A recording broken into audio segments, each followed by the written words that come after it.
like many of you probably are, I'm a huge nerd. Have been since I was a child, and basically I was going through my Pinterest boards and purging them because I'm a writer and my most used social media is Pinterest, and yes, I purged them. Fight me. Anyways, I was purging out my nerd boards, and I came across, I rediscovered this. And got the random urge to talk about it. Don't really know why, but it's my channel. And so, got started on, I'll talk about it if I want to. Anyways, to start, I am sure we can all relate to those weird and random obsessions that we had as a kid. I am no exception to them. My family won't hesitate to tell you about 2 to 7-year-old Hannah's obsession and undying love with Dora the Explorer, or how from the ages 8 to mid-teens, I constantly reread Nancy Drew and the Boxcar Children. Props to you if you know that last one. But fandoms, they're a bit different, are they? They're this magical little thing in the fact that it's a large, sometimes smallest, group of people that decided that they love a movie, book, TV show, or YouTuber so much that they are willing to talk to strangers about it online or just silently nerd out from the sidelines with these people. I am definitely that last one. The first fandom I ever got into, if we're not counting my lovely musical madness that existed and still exists, where I would horribly sing musicals at the top of my lungs, horribly off key. I feel bad for anybody who had to listen to me. But the first fandom I ever discovered, besides that, is that of a certain small show called Sherlock. You might have heard of it. It stars an actor known as Benadryl Cucumber Packs. The name Sherlock Holmes and the address is 221B Baker Street. Oh, I think I was around 14, and I had just gotten my first tablet, aka my first connection, my first real connection to the internet. I still have this tablet somewhere too, actually. It doesn't work anymore. And thanks to my sister, I was introduced to the show. I'm so obsessed with this show. It is my comfort show, and I rewatch it like there's no tomorrow because I'm too scared to try anything else. Anyways, back to the tablet. It was also alongside Sherlock the first time I was rediscovering a platform. You might have heard, you might have used this platform.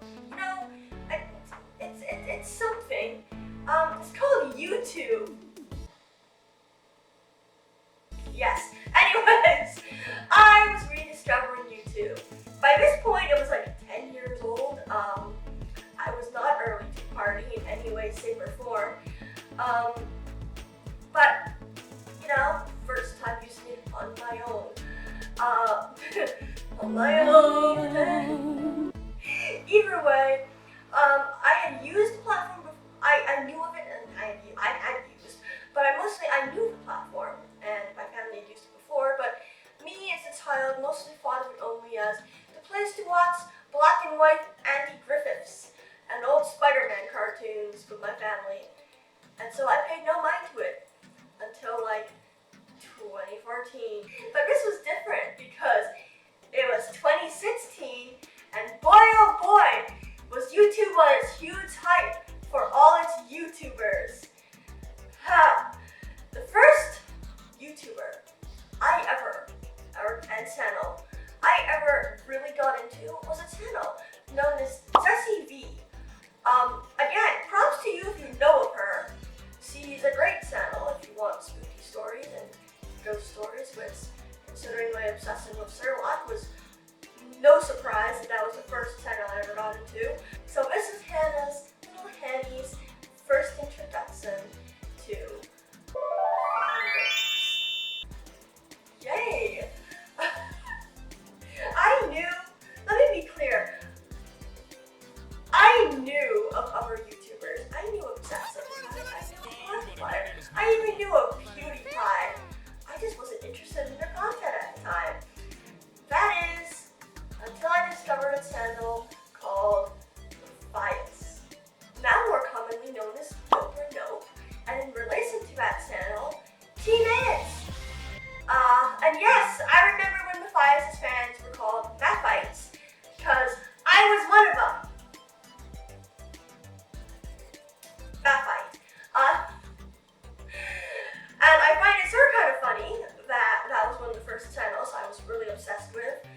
because I am once again one of my favorite YouTubers is Matthias because Project 8 sits free.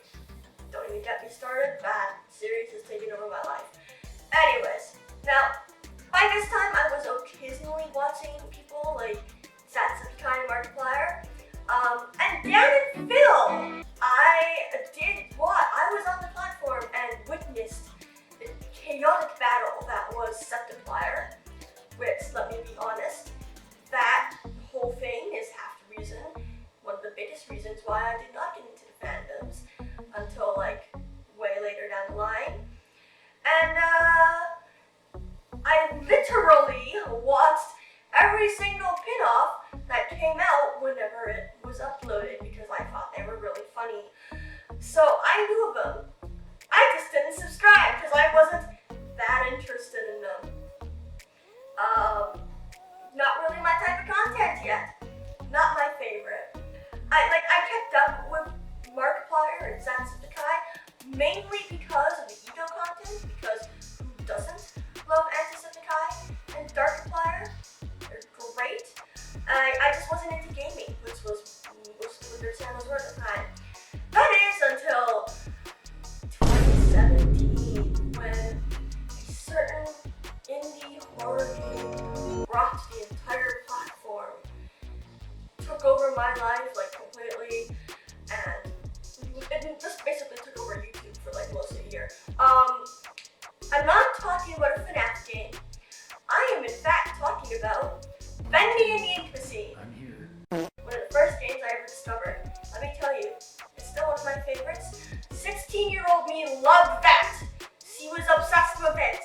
She basically became a mini map pack trying to theorize and make sense of the lore of the story because she loved the style and the story so much.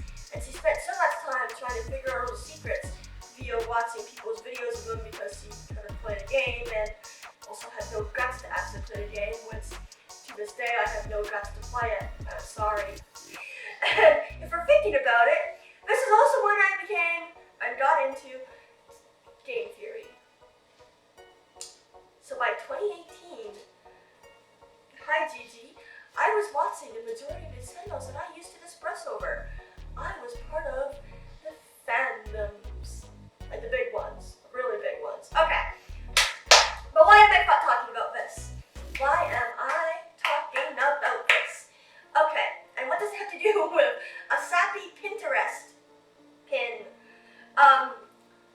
Well, surprisingly, you know, the nerdy girl obsessed with fictional characters and internet content and how it was made didn't have a ton of friends. I was a loner most of the time. Still am most of the time, but I especially was during my high school years. So basically, or especially the last few of my last high school years. So I spent the majority of any spare moment that I had on YouTube.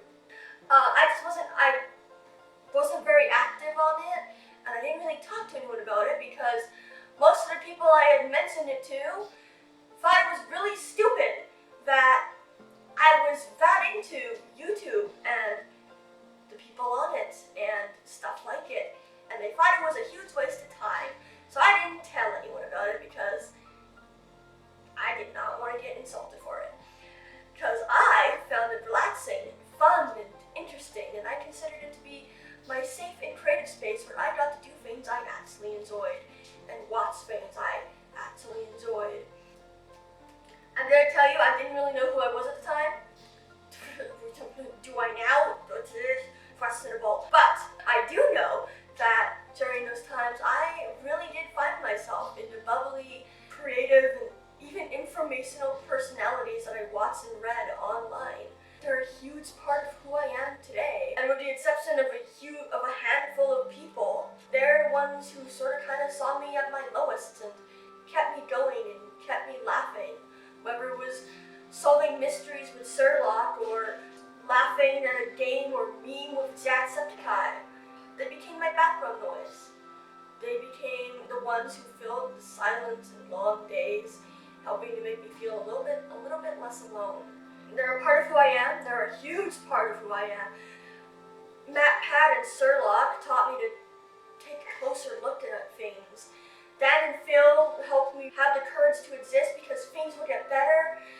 Zach and Mark helped me realize that you can take breaks and still be a hard worker. That is a thing you can do. And Matthias encouraged me to keep writing and create more stories. And more recently, Honest inspired me to do the most of the time that I have and not take it for granted. They're a huge part of what I do today because I love what I saw. And I wanted to do the same thing. I wanted to inspire and help people. Hi, Stephen. I wanted to inspire and help people the same way that these people did for me.